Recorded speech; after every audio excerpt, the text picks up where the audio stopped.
Vamos lá, pessoal, tudo bem? Mais um vídeo aqui no canal. Sou Felipe Martins, delegado de polícia, mas antes de iniciar, deixe seu like, compartilhe, né? Se inscreva no canal, é gratuito, você vai estar ajudando a divulgar o nosso trabalho e ajudar mais pessoas, tá bom? Vamos falar aqui sobre o informativo, pessoal, 784 do STJ. Eu separei 4 decisões aqui voltadas, como eu falei, do canal, né? Voltadas à área de direito penal, processual penal, legislação extravagante, ok? Então, o 784 foi o último informativo, né?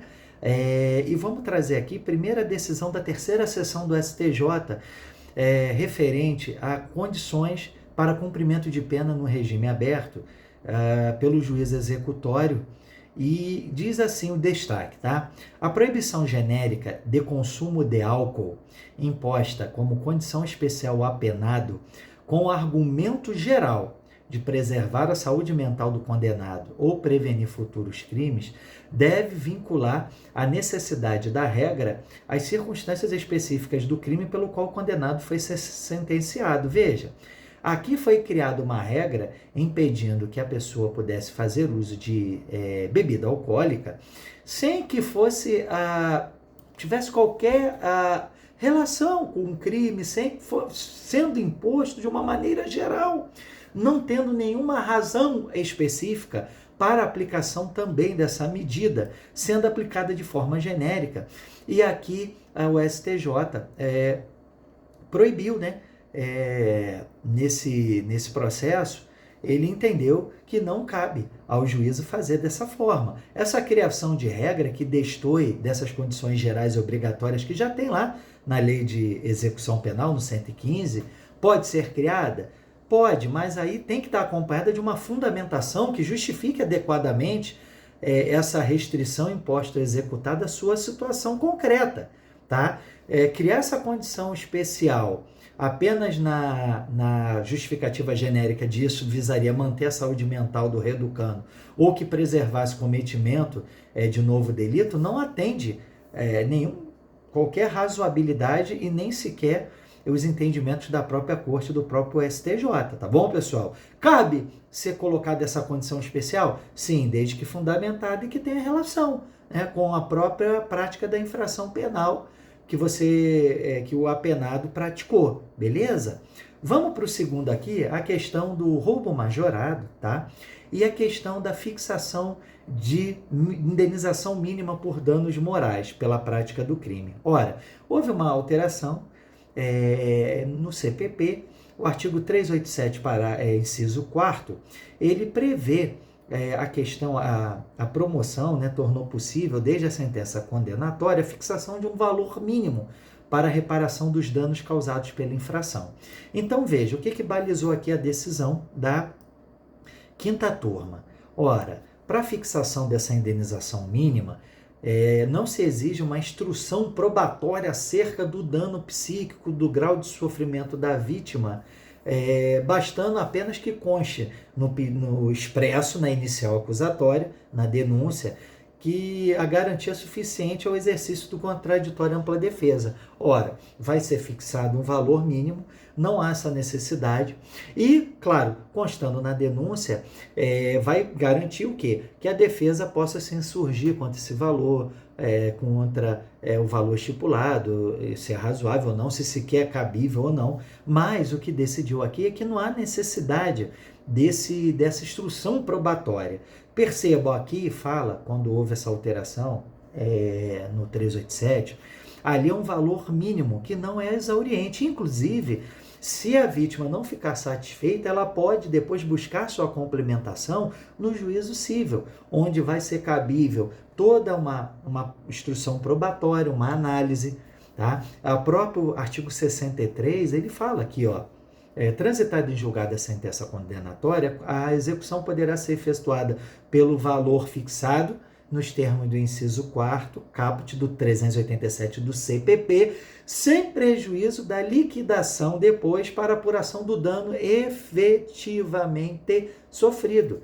Então, veja, é decipiendo exigir que nesse momento, na instrução processual penal, que seja feita uma análise, uma instrução probatória aprofundada para analisar a extensão do dano sofrido, mas não, ali é se posto, se assim for uma sentença condenatória, um valor mínimo, que inclusive a própria vítima pode querer buscar a complementação no juízo civil, e a própria defesa pode e deve sim surgir, porque esse pedido ele consta já na inicial acusatória. Então ele tem o direito, a garantia do contraditório da ampla defesa de se insurgir contra isso. Tá bom, pessoal? Vamos aqui para o terceiro julgado interessante, tá?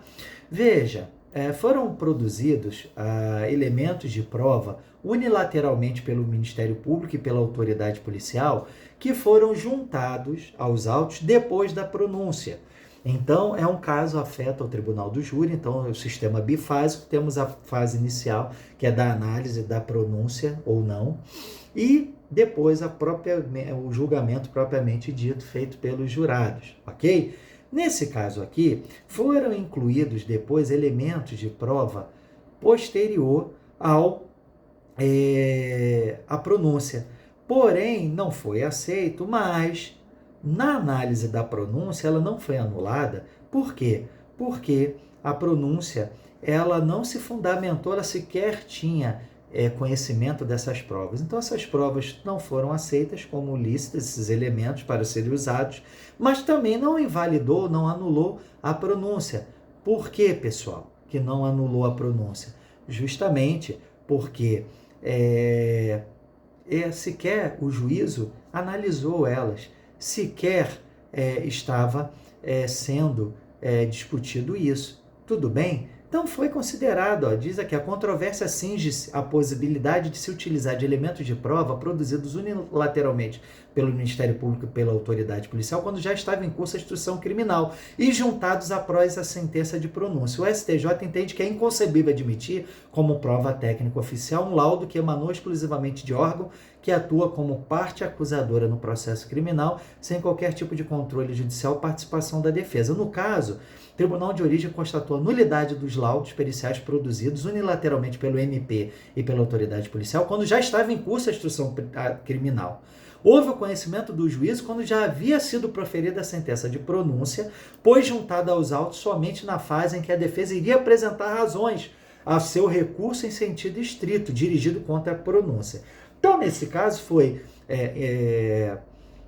não foram utilizados, não foram reconhecidos, e a pronúncia seguiu por quê? Porque a pronúncia não se fundamentou em algo que sequer tinha sido produzido, tinha sido levado ao conhecimento naquele momento, e também essa prova foi produzida de forma unilateral e não foi submetida ao contraditório. Beleza, pessoal? Vamos para o último aqui, tá? Direito processual penal aí é complicado. Veja, nós temos o COAF, a atual Unidade de Inteligência Financeira, e ele produz o RIF, né? Relatório de Inteligência Financeira, quando ele vê qualquer movimentação anormal suspeita. O que decidiu aqui a sexta turma? Que sem autorização judicial é ilícita a solicitação de relatórios de inteligência financeira feita diretamente pela autoridade policial ao COAF, ao IFE, né? Veja, o Supremo decidiu no RE 1.055941 de São Paulo que é constitucional esse compartilhamento do relatório de inteligência financeira e da íntegra do procedimento fiscalizatório da Receita Federal, em que se define o lançamento do tributo com os órgãos de persecução penal. Foi feito um procedimento administrativo, foi detectado um possível indício de movimentação financeira normal, foi feito o lançamento e foi compartilhado, para inclusive poder ser analisado, ser investigado. Isso ok. Só que aqui o STJ, ele disse que o seguinte, no caso que estava sendo feito a análise, a autoridade policial requisitou diretamente ao controle de atividades financeiras o envio dos relatórios de inteligência sem autorização judicial, segundo a sexta turma, em situação diversa do que foi decidida pelo STF. Então, acerca do tema, a terceira sessão do STJ analisou situação similar, quando julgou um recurso em habeas corpus, em que o Ministério Público requisitou diretamente à Receita Federal o envio da declaração de imposto de renda de determinadas pessoas, o que foi considerado ilícito. Então, dessa forma, constata-se que é ilícito compartilhar, requisitar diretamente, tá, esses relatórios sem ao COAF, sem autorização judicial. Veja, pessoal, é complicado. Sinceramente, eu discordo. Por que eu discordo? Para você, tá? Aí é uma experiência prática. Para você requisitar um RIF, você tem que ter um inquérito policial instaurado, tem os crimes específicos que você está investigando, você manda a capa do inquérito, você diz o porquê, você coloca a sua senha, seu nome lá, tá? E você ali não tem um amplo acesso, não é um sigilo bancário ali, não é informações esmiuçadas, mas sim o relatório de inteligência financeira só mostra a você supostas movimentações e suspeitas, dizendo para onde foi, como foi, valores, datas. Porém, para você prosseguir, para você esmiuçar, você precisa pedir, lógico, pela cláusula de reserva de jurisdição, pelo sigilo garantido às pessoas, tem que pedir uma quebra de sigilo bancário e fiscal ao Poder Judiciário. Mas com base no RIF, você tem uma noção, mas não chega a ser uma devassa completa. E outra, não é feito sem controle. Você tem um inquérito instaurado, o inquérito policial é supervisionado pelo MP, você agora com o juiz de garantias que vai ser implementado, o juiz de garantias é comunicado acerca da instauração do inquérito, pode fazer esse controle, ok? E, enfim, é uma decisão polêmica, eu particularmente discordo, tá?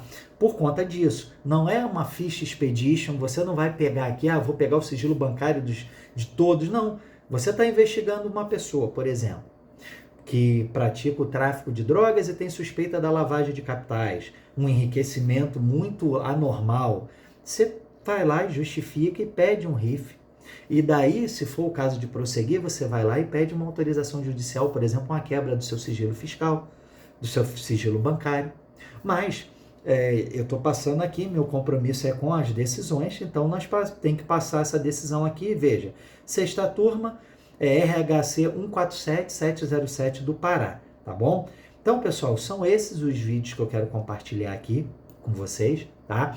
E mais uma vez eu peço, se inscreva, compartilhe esse vídeo, curta, ative o sininho de notificações, deixe seu comentário, deixe seu like, pessoal. Tudo isso que eu estou pedindo aqui não paga nada, é gratuito, você vai estar ajudando a compartilhar o conhecimento, vai estar me ajudando aqui e eu conto com você, né, meu amigo e minha amiga, nessa empreitada. Até o próximo vídeo, um forte abraço.